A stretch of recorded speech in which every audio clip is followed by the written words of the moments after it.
Good AM! Kagaya ko rin ba kayo na farm mom na naghahanap ng mga alternative na products na mas makakatipid tayo? Dumating na nga yung in-order kong wet tissue para sa mga babies ko. Alam nyo, medyo natagalan nga lang talaga si seller na ipadala sa akin itong mga wet tissue na to. Kaya makapapansin nyo dyan na nabasa talaga sila. Ako kasi yung tipo ng farm mom na talagang nag-e-explore ako ng iba't ibang product na makakasundo ng aking mga babies at the same time ay secure yung quality at maganda para sa kanila. Medyo na-disappoint lang talaga ako dun sa pag-ship nitong product na to kasi natagalan siya. At the same time, nung natanggap ko, kailangan ko pang punasan isa-isa kasi basang-basa sila at yung iba dyan ay nasira na yung packaging. Dalawang set nga pala yung binili ko kaya 20 pieces siya. Pagdating naman sa quality, bibigyan ko siya ng rate ng 9 out of 10. Actually, may ginagamit ako na 199 pesos at 10 pieces na rin siya. And goods naman sa akin yon kasi kasundo naman siya ng mga alaga ko. Pero as a farm mom ay maghahanap tayo ng maganda yung quality pero mas mura, kaya nga na-discover ko ito na 150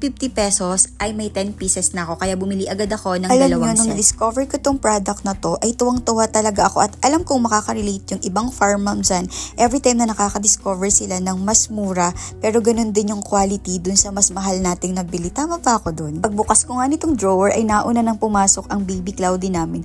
Mukhang excited siya sa bagong brand ng kanyang wet tissue. Parang sinasabi niya na, Mami, pwede na akong tumain ng madami. Ganun. Ito kasing wet tissue na to, ginagamit ko to every time na may muta sila or nililinis ko yung kanilang face. At the same time, ito rin yung ginagamit ko after nilang mag-poops, panlinis ng kanilang puwets. So pagkaalis ni Cloud ay inayos ko na itong mga wet tissue nila para makapag-prepare naman ako ng kanilang cat litter sand na binili ko rin. So kapag far parent ka, itry mo rin tong wet tissue na to at baka sakaling makatipid ka.